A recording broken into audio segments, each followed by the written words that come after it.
eu sei o que você está pensando. Cara, quem que vai ter como economizar tantos tokens assim?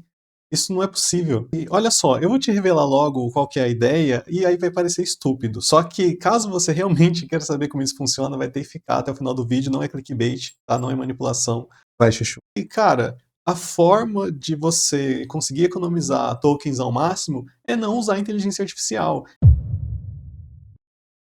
E agora eu vou ter que te explicar como que isso funciona e por que que isso faz sentido, primeiro voltando a algumas semanas atrás, quando eu atingi os meus limites do Cloud Code. E na mesma hora eu acessei o site da Anthropic, fui lá tentar configurar meu plano, e aí eu percebi que meu plano, na verdade, tá sendo gerido ali pelo Android, aí eu peguei o celular e, cara, eu fiquei a segundos de aumentar meu plano para o Cloud Max, porque eu não queria esperar, eu queria mais tokens. E enquanto eu olhava para aquela tela, eu pensei, não pode ser.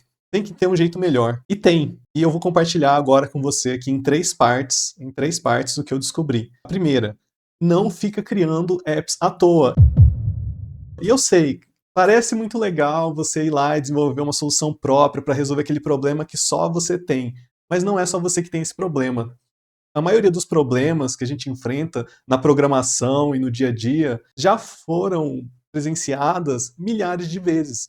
Por isso que uma atitude muito legal, antes de você decidir criar um script novo ou um software novo para resolver um problema só seu, vai lá no GitHub e busca por uma aplicação que faz o que você quer. Existem situações em que você vai querer desenvolver uma solução própria? Claro, e tem muitas delas que vão fazer sentido. Em geral, para mim, o termômetro disso é: você vai usar isso mais de uma vez? Você vai usar isso várias vezes? Quanto risco esse aplicativo está gerenciando? Porque se for uma coisa de muito risco, é legal ter uma solução mais robusta que alguém desenvolveu. Se for algo que vai ser repetido várias e várias vezes, provavelmente alguém já desenvolveu, já resolveu os bugs que você vai enfrentar e que nem sabe ainda que vai enfrentar. E assim você vai ter uma aplicação mais estável, robusta e sem pagar token nenhum. Muita gente quer ter a experiência de desenvolver esse tipo de ferramenta, e por mais que tem gente que vai falar que quem está fazendo prompt não está desenvolvendo nada, bom, daquilo está saindo alguns resultados, tá, que podem muitas vezes não ser perfeitos e que não vão conseguir, ou então não conseguem no momento, alcançar todos os requisitos de um programador humano, mas é uma velocidade absurda, entregando um valor inacreditável que há 5 anos atrás, se alguém falasse, a pessoa ia achar que era coisa de filme de ficção científica. Só para te dar um exemplo de algo que aconteceu recentemente comigo e me causou essa reflexão de procurar um app do GitHub primeiro, foi que eu comprei esse fone aqui da Huawei, tá? E ele não tem software para Linux, é um Huawei FreeBuds Pro 5, quem quiser saber aí o modelo, e ele não tem o software para Linux. Então, o que que eu fiz? Primeira coisa que eu pensei, abri o terminal, pedi para o Cloud Code analisar os sinais de Bluetooth, né, conectar ele aqui no computador via Bluetooth, tentar depurar esses sinais para mapear, criar um aplicativo legal e até divulgar para a comunidade depois. Mas antes disso, fui lá no GitHub, procurei por um aplicativo e achei o Open Free Buds, que não só suporta esse fone aqui, que nem está listado lá, pelo que eu lembro, pelo menos quando eu olhei da última vez, não estava no README ainda, mas funcionou perfeitamente, ativou o cancelamento de ruído que eu queria, e é um projeto com vários mantenedores que está lá funcionando já, não tive que gastar nenhum token, mas isso facilmente poderiam ter levado várias horas para resolver um problema que já estava resolvido.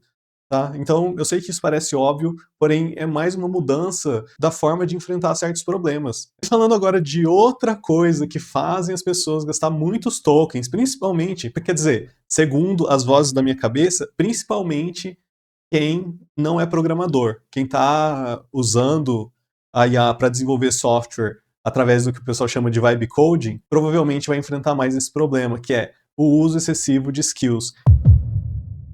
E quando eu falo de uso excessivo, não quer dizer usar várias skills por dia, não tem problema nenhum com isso. Usar várias skills por hora, encadear skill, não sei o que lá, não é esse o problema. A questão é que você tem que dividir as tarefas. Aliás, tem não, né? Faz o que você quiser. Se você tem um monte de dinheiro e não se preocupa com isso, eu nem sei o que você está fazendo aqui nesse vídeo. Mas a ideia é que você precisa, com o tempo, criar uma visão que divide os problemas entre os determinísticos e os estocásticos. Tá? O problema determinístico é aquele que é resolvido pela programação pura, ou seja, por código que vai ser rodado e vai ter o mesmo comportamento todas as vezes, com ressalvas aí de coisas sobrenaturais da programação que ninguém consegue entender. Se tem várias partes de uma skill que são determinísticas, ou seja, que fazem exatamente o mesmo processo, sempre, você transformar isso em código, e você pode pedir para a própria inteligência artificial transformar isso num script lá para você, isso vai ficar muito mais barato, porque ao invés da skill ser toda interpretada, ou seja, toda vez a inteligência artificial tem que ir lá e ler aquelas palavras que você digitou para entender que aquilo é um comando, para fazer o que você quer, para pegar o retorno e ir para o próximo passo. Se vários desses procedimentos forem programáveis, você vai ganhar muitos tokens no meio disso. E aí você deixa aquela parte estocástica, por exemplo, tenho um textão aqui, um artigo que eu estou pegando automaticamente de um site e quero resumir ele. Cara, toda a parte de buscar isso num site, de tempos em tempos, de trazer esse conteúdo, e estou dando um exemplo qualquer aqui, isso pode se aplicar em 1 milhão de situações, e trazer um conteúdo, resumir ele, sumarizar, e colocar ele num banco de dados, organizar. Cara, de todas essas partes, a única que precisa gastar seus tokens é a parte onde o texto é resumido, onde o texto ele é comprimido ali, ou a tarefa que você quer, que é interpretativa, não vai ser programática porque ela não é tão específica, e isso vai ficar para a IA fazer. E isso nos leva já à parte 3, delegar tarefas específicas para modelos específicos, para modelos que são especialistas naquela tarefa. E não só especialistas. Muitas vezes, e eu poderia dizer uma estatística totalmente aleatória que não é baseada em nada, que, sei lá, 80% das vezes, um modelo muito simples e barato, muitas vezes até de graça, vai conseguir resolver um problema que está sendo resolvido hoje por um modelo de ponta, um modelo que foi lançado semana passada, um modelo que o pessoal está falando que está ameaçando a humanidade, um modelo que, se alguém clicar Enter lá, vai hackear a NASA. Só que não precisa de tudo isso, não precisa disso. E eu falo modelo de graça, por quê? Porque você pode entrar lá no OpenRouter, gerar uma chave de API que tem acesso a esses certos modelos, direto tem modelo em teste lá que está sendo gratuito, né, por tempo limitado, e ao mesmo tempo você pode comprar créditos para usar um modelo muito baratinho que vai resolver o seu problema e que ele pode estar sendo essa economia de tokens que você está gastando para processar uma grande quantidade de informação com o modelo mais caro que você está conseguindo pagar hoje. Isso que eu estou falando aqui pode soar muito abstrato para algumas pessoas, inclusive comenta aí se você tiver interesse num vídeo específico de como que usa OpenCode, como que usa OpenRouter e tudo isso. E eu posso até te dar uma dica bônus aqui, que também está relacionada com esse assunto, que é o famoso protocolo MCP. O protocolo MCP ele é muito popular hoje em dia, quer dizer, ele teve meio que um pico de uso logo que ele foi lançado e depois, quer dizer, pelo menos aqui no meu acompanhamento das coisas, depois ele deu uma decaída e hoje em dia ele está estável, tem muita gente usando e ele serve para fazer integrações entre inteligência artificial e outros aplicativos.